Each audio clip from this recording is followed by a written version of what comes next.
신자가 하나님께 감사드리는 경우는 여러 가지 많이 있지만 그 중에도 대표적인 것은 아마도 식전에 음식을 두고 드리는 감사기도일 것입니다. 하나님께 감사드리는 법을 어린 자녀에게 가르치고자 하는 부모는 열이면 열다 가장 먼저 식사 감사기도부터 교육할 것이 분명합니다. 그리고 적어도 신앙생활의 기본은 갖춘 신자라면 다른 감사는 혹 잊어버리더라도 최소한 식사 시간의 감사기도만큼은 꼬박꼬박 하고 있을 것입니다. 하지만 이 식사 감사기도가 그처럼 가장 기본적이고 가장 자주 드리는 것인 까닭에 자칫하면 형식적인 감사가 될 위험도 있습니다. 식사 감사기도를 들어놓고도 깜빡 잊어버리고 내가 기도했던가 하면서 한 번 더 기도하고 밥을 먹은 경험이 웬만한 신자라면 한두 번 있을 것입니다. 그 이유는 분명히 감사기도를 하기는 했지만 몇십 초도 지나지 않아서 그것을 잊어버릴 정도로 무성의하게 기도했기 때문이 아니겠습니까? 실제로 눈앞에는 맛있는 음식을 얼른 먹고 싶은 생각이 온통 사로잡혀서 하나님, 이 일용할 양식을 주셔서 감사합니다. 예수님의 이름으로 기도합니다. 아멘이라는 가장 간단한 문장의 감사기도조차 제대로 할 수 없을 정도로 짧은 시간 동안만 잠시 눈만 감았다가 뜨고서 스스로는 감사기도를 드린 것으로 치는 경우도 꽤 많을 것입니다. 우리는 식사 감사기도를 이처럼 무성의하게 대충 넘기는 경우가 적지 않지만 예수님은 그렇지 않으셨습니다. 아니, 오히려 예수님께서는 우리 눈에는 그다지 중요한 감사 제목같이 보이지 않는 이 식사 감사기도까지도 실로 진지하게 드렸던 분이셨습니다. 사복음서에 보면 주님께서 식전에 하나님께 감사기도를 드린 장면이 여러 번 나타납니다. 우리나라 말 성경에는 그런 장면에서 축사하시고 축복하시고 혹은 감사기도하시고 라는 말로 번역되어 있지만 사실 원문을 보면 그 모든 경우와 다 똑같이 감사하다라는 단어입니다. 예수님께서 하신 일이니까 보통 감사가 아닌 그 무언가 색다르고 특별한 감사일 것이라고 여겨져서 그처럼 좀 더 멋진 단어로 번역했는지 모르겠지만 사실 예수님께서 음식을 앞에 두고 항상 하시던 일은 그냥 순수한 감사기도 그 자체였던 것입니다. 실제로 예수님께서는 우리라면 식사 감사기도 드릴 기분이 별로 나지 않을 법한 상황에서조차 어김없이 항상 하시던 그대로 진지하게 감사기도를 드리셨습니다. 그리고 그 감사기도는 성부 하나님께로부터 놀라운 응답까지 받게 되었습니다. 오늘 맥주감사주일에 우리 예수님께서 친히 보여주신 식사 감사기도의 모범을 통해 별로 감사드릴 상황이 아닌 것처럼 여겨지는 때도 잊지 않고 감사드리는 성도가 누리는 은혜가 과연 무엇인지를 함께 상고해 보고자 합니다. 첫째, 가진 것이 부족할 때도 하나님께 먼저 감사부터 드리면 풍성히 채워주시는 복을 받게 됩니다. 우리는 이 교훈을 저 유명한 오병이어의 사건을 통해 배울 수 있습니다. 마가복음 6장 41절부터 44절까지 함께 봉독하겠습니다. 예수께서 떡 5개와 물고기 2마리를 가지사 하늘을 우러러 축사하시고 떡을 떼어 제자들에게 주어 사람들에게 나누어 주게 하시고 또 물고기 2마리도 모든 사람에게 나누심에 다 배불리 먹고 남은 떡 조각과 물고기를 12바구니에 차게 거두었으며 떡을 먹은 남자는 5,000명이었더라. 아멘. 우리는 이 사건 중에서 41절에 나타나는 장면, 바로 예수님께서 축사하신 장면에 초점을 맞추어 보고자 합니다. 지금 예수님 앞에는 배가 고파서 밥 먹고 싶은 생각만 간절한 사람이 남자만 해도 5,000명, 여자와 아이까지 합치면 적어도 만수천 명이나 있었습니다. 예수님께서는 그들 모두를 푸른 잔디 위에 앉게 하셨는데 유대인의 관습에 의하면 그것은 이제 곧 식사를 차려주겠다는 말과 똑같은 것이었습니다. 그런 후 예수님께서는 하늘을 우러러 축사하셨는데 이것은 앞서 말씀드린 대로 감사 기도를 올리신 것이었습니다. 하지만 예수님께서 그처럼 식사 감사 기도를 드리실 때 그 상에 차려진 음식은 무엇이었습니까? 그것은 달랑 떡 5개와 물고기 2마리였습니다. 식사해야 할 사람은 10,000명이 넘은 판에 겨우 한 사람분의 도시락을 앞에 놓고서 예수님께서는 하나님께 감사기도부터 드리셨던 것입니다. 우리 가운데 누군가 그런 상황에 직면하게 된다면 진심으로 감사기도 드릴 마음이 생기겠습니까? 우리 교회에서는 교회 설립 기념주일이나 추수감사절에 전 교인에게 식사를 대접합니다. 근데 만약 그런 날에 교회 식당에 가보니 웬걸 서빙 테이블에는 딱 1인분의 식사만 준비되어 있는데 제가 마이크를 잡고 거기 모여들고 있는 수백 명 교인 앞에서 우리 다 같이 식사 감사 기도를 드리겠습니다 라고 말한다면 어떻게 되겠습니까? 아마 주일학교 학생이라면 기도 중에 키득키득 웃을 것이고, 장윤교들도 눈을 감고 같이 기도는 할지라도 속으로는 목사님이 지금 우리를 놀리시나 라고 의아하게, 어쩌면 괘씸하게 여길 것입니다. 사실 음식이 필요한 양의 10,000분의 1밖에 안 되는 상황이라면 그 누가 감사기도 드릴 생각이나 할 수 있겠습니까?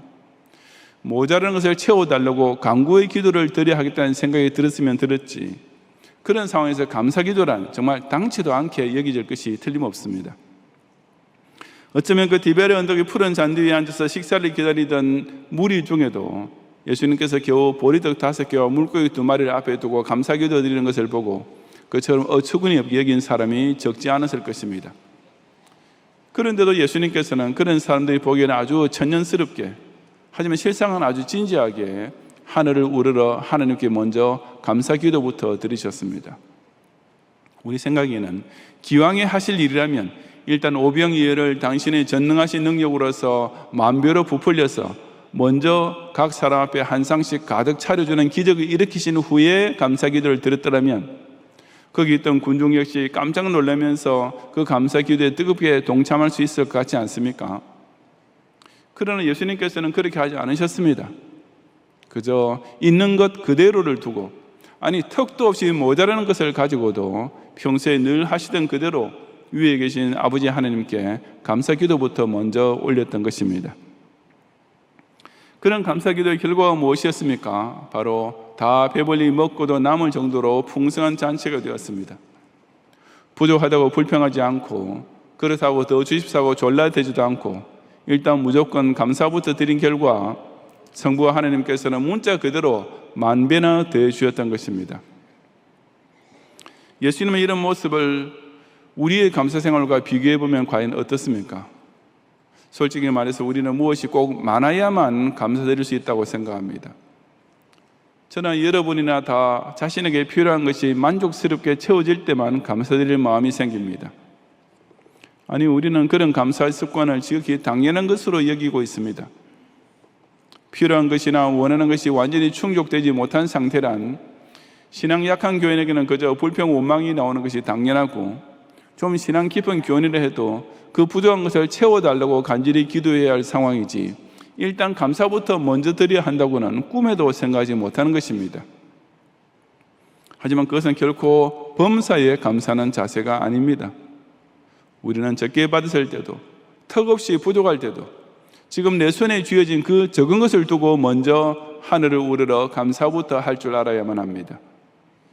반찬이 변변치 않은 밥상을 앞에 두고도, 한 달 생활비로만 쓰기에도 빠듯한 월급을 받게 되었을 때도 우리는 바로 그 자리에서 즉시 하늘에 계신 우리 아버지를 향해 진심으로 뜨겁게 감사드려야만 하는 것입니다. 항상 음식 투정, 옷 투정만 한 자녀를 두는 부모의 심정과 다른 집 아이만큼 못해주는데도 그래도 자기를 키우시는 아버지 어머니에게 항상 감사할 줄 아는 자녀를 두는 부모의 심정을 한번 비교해 보시기 바랍니다. 어느 쪽이 그 부모를 기쁘게 하는 성숙한 자녀인지란 두말할 필요도 없지 않습니까?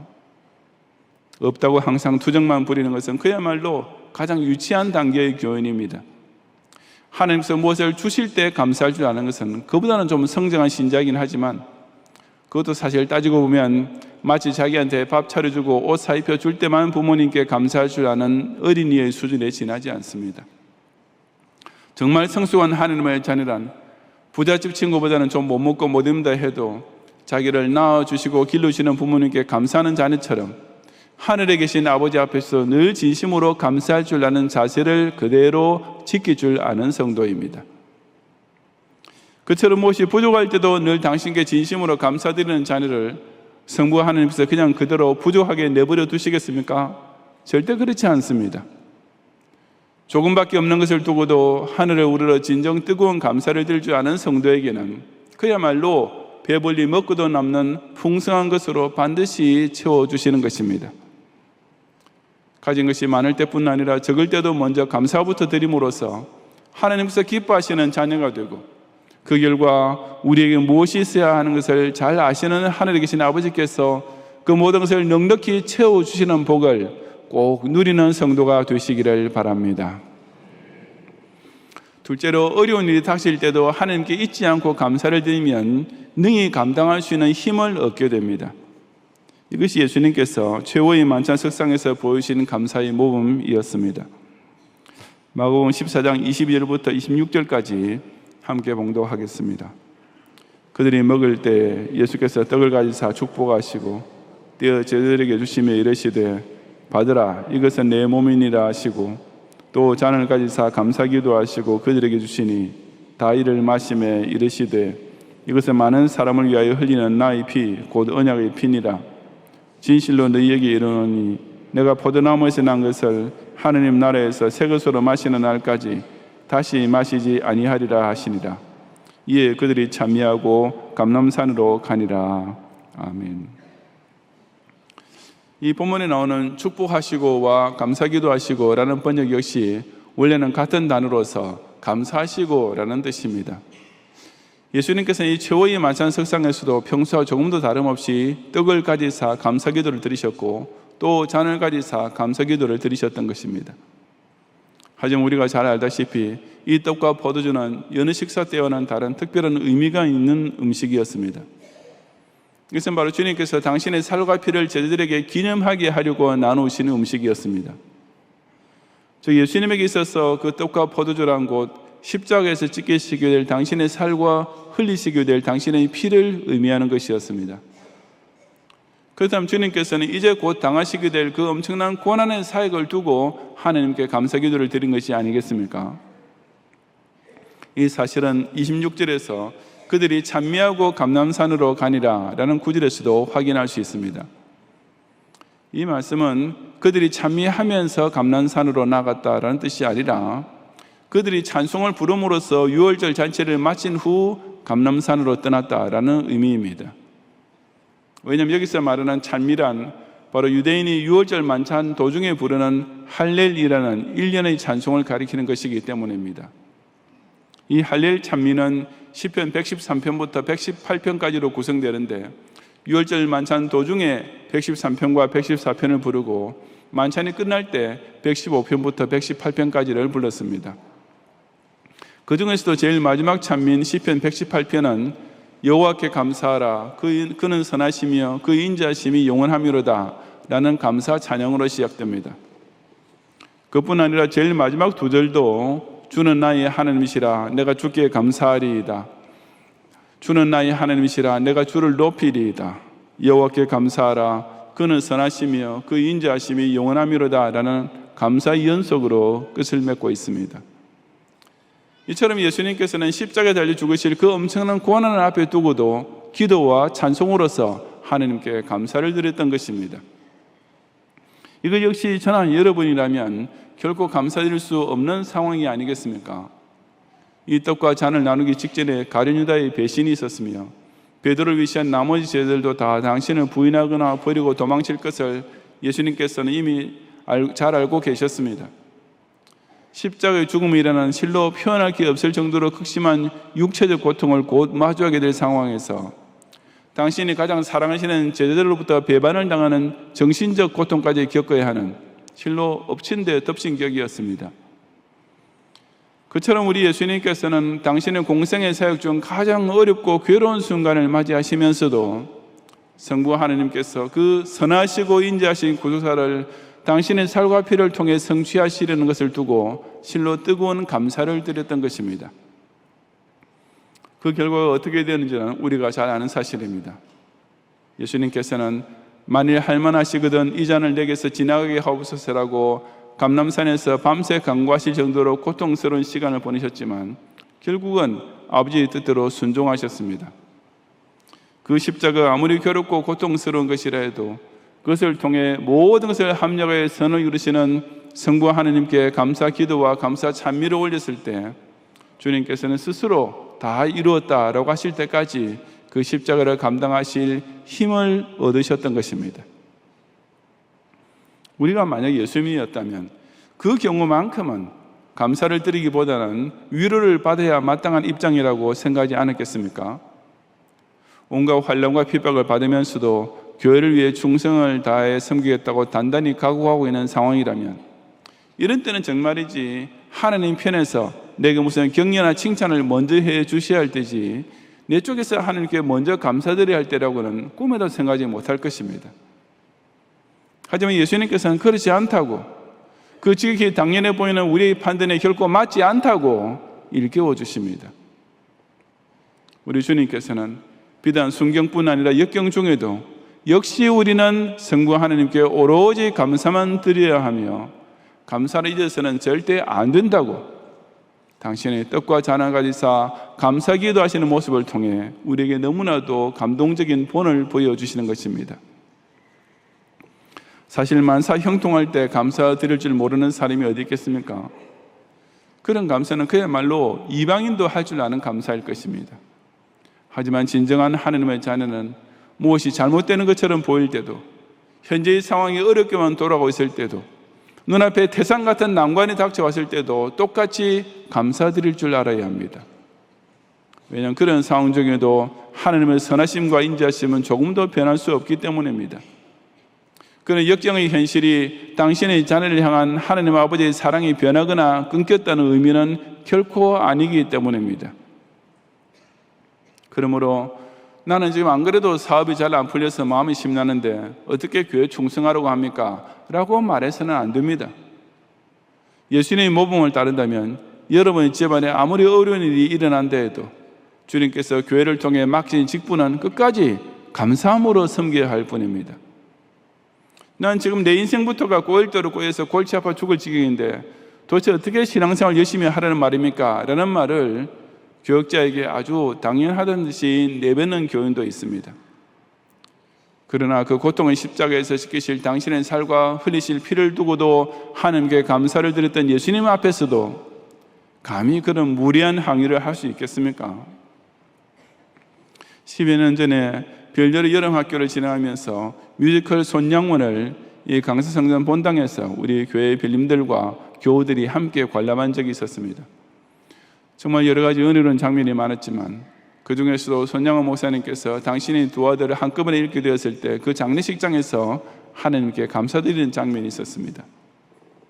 세상에 그 어떤 아버지라도 말 그대로 가슴이 찢어지는 고통과 괴로움만 가득했을 그 자리에서 손양원 목사님은 나 같은 죄인의 혈통에서 순교의 자식들이 나오게 하셨으니 하나님 감사합니다 로부터 시작하여 내 두 아들의 순교로 말미암아 무수한 천국의 아들들이 생길 것이 믿어지니 우리 하나님 감사합니다 등등 무려 10가지의 감사 제목을 가지고 하나님께 뜨거운 감사 기도를 드렸습니다. 바로 그런 감사로 인해 손양원 목사님은 결국 당신의 두 아들을 총살했던 그 원수까지 용서하고 회개시켰을 뿐 아니라 더욱이 자신의 양아들로 삼는 그야말로 선으로 악을 이기는 멋진 승리를 거둘 수 있었던 것이 아니었겠습니까? 힘들다고 불평만 하고 괴롭다고 원망만 하는 사람은 결국 그 영적 악순환 안에서 모든 것이 점점 더 악화될 수밖에 없습니다. 하지만 그 어떤 어려운 일을 당해도 그 가운데서 감사 제목을 찾을 줄 아는 성도에게는 저 하늘에 계신 아버지께서 이미 다 예비해 놓고 계시는 피할 길이 활짝 열리게 됩니다. 진정 예수님을 따르는 제자답게 우리 몫에 맡겨진 십자가까지도 오로지 감사함으로 지고 나아감으로써 그 어떤 시험과 환난도 넉넉히 통과할 수 있는 힘을 얻을 뿐 아니라 우리의 형편을 이전보다 나중에 더욱 창택해 해주시는 놀라운 은혜까지 꼭 누리는 성도가 되시기를 바랍니다. 성도 여러분, 예수님께서는 항상 드리던 식사 감사 기도까지도 이처럼 진지하고 뜨겁게 성부 하나님께 올렸습니다. 이 사실은 에마오 도상의 두 제자 사건을 통해서도 다시 확인할 수 있습니다. 에마오로 가던 두 제자는 길에서 예수님을 만나기도 했지만 그들이 눈이 가려져 있었던 까닭에 주님이신 줄 전혀 알아채지 못했습니다. 그러던 그들이 언제 예수님을 알아보게 되었습니까? 누가복음 24장 30절과 31절에 보면 그들과 함께 음식 잡수실 때에 떡을 가지사 축사하시고 떼어 그들에게 주시니 그들의 눈이 밝아져 그인 줄 알아보더니 라고 했습니다. 몇 시간 동안이나 함께 이야기를 나누며 길을 가면서도 못 알아보았던 예수님을 그 예수님께서 떡을 가지사 축사하시는 즉 식사 감사 기도를 드리는 바로 그 순간 즉시 알아차리게 되었던 것입니다. 무슨 일이든지 하나님께 감사부터 드리시던 예수님, 식사할 때마다 항상 진지하고도 뜨겁게 감사 기도를 드리시던 주님의 모습이 그 제자들의 심령에 얼마나 뚜렷하고 인상 깊게 박혀 있었는지 짐작하고도 남음있지 않습니까? 우리가 만일 우리 주님께서 보여주셨던 그와 같은 참된 감사, 깊고 뜨거운 감사 생활을 평소에 꾸준히 계속하면 이것은 다른 사람에게 잊으려 잊을 수 없는 인상 깊은 한 장의 사진으로 새겨질 것입니다. 학생 여러분은 학교 식당에서 점심 먹을 때 가끔은 형편없이 맛없는 음식을 대할 때가 있을 것입니다. 그래서 다른 학생들은 다 투덜거리고 불평할 때 여러분은 그 음식을 앞에 두고 눈을 감고 손을 모으고 하늘에 계신 하나님께 귀한 양식을 주셔서 정말 감사합니다 라고 꼭 기도하시기 바랍니다. 남들은 불평한 음식을 두고 그처럼 진지하게 하늘을 우러러 하나님께 감사드리는 여러분의 모습은 어떤 말보다도 훨씬 더 강력한 전도가 될 것입니다. 교우 여러분께서도 가정과 직장 생활에 눈코 뜰 새 없이 쫓기면서 몸과 마음이 녹초가 될 때, 정말 돈 한 푼이 아쉬울 정도로 경제적인 어려움이 닥칠 때, 또는 그냥 죽고 싶을 정도로 인생 전체가 괴로울 때도 있을 것입니다. 하지만 바로 그럴 때도 나 같은 죄인을 구원하시고 이처럼 세상사에서는 무능한 자인데도 주님 몸된 교회에서 귀한 직분을 받아 섬기게 해주시니 정말 감사합니다 라고 진심으로 감사드리며 사시기 바랍니다. 그런 여러분의 모습은 여러분이 인간적으로 얼마나 어렵게 살고 있는지를 잘 알고 있는 불신 사장이나 동료나 고객의 눈에는 실로 신기하기 짝이 없는 영상으로 진정 자기 십자가를 기쁘게 지고 예수님 따르는 제자의 모습으로 인상 깊게 박히게 되는 것입니다. 무엇보다도 그처럼 부족할 때나 어려울 때도 먼저 감사드리고 어떤 상황에서도 잊지 않고 감사드리는 성도를 저 하늘의 아버지께서 그 얼마나 사랑스럽게 보시겠습니까? 당신의 자녀에게 좋은 것을 주시기를 아끼지 아니하시는 성부 하나님께서는 바로 그런 성도에게 오병이어로 5,000명을 먹이는 기적과 십자가 뒤에 따르는 영광을 예비해 두고 계시는 것입니다. 많이 받았을 때뿐 아니라 부족할 때도 먼저 감사드리고 순경뿐 아니라 역경 중에도 늘 감사드림으로써 그처럼 범사에 감사드리는 당신의 자녀에게 베푸시는 더 풍성한 복과 끝까지 이기는 힘을 꼭 받아 누리는 성도가 되시기를 주님의 이름으로 축원합니다. 아멘.